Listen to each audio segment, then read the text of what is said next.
السلام عليكم. النهارده هنعمل مع بعض ايس كريم الموز في البيت، حاجه طبيعيه وبمناسبه الصيف. ويلا بينا نشوف مع بعض ايه هي المكونات. ادي ده نص كوب من الكريم شانتيه، بتجيبيه من العطار عادي، او كيس من الكريم شانتيه، او كريم شانتيه سايب خام.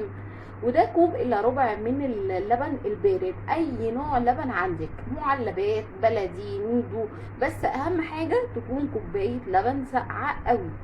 وادي ده نص كوب من السكر البودر، يعني السكر تطحنيه وتعملي منه نص كوبايه بالشكل ده. وادي ده كيلو موز احنا مطلعينه لسه من الفريزر، طبعا اللي هو تفرزي الفاكهه بتاعتك قبلها بيوم.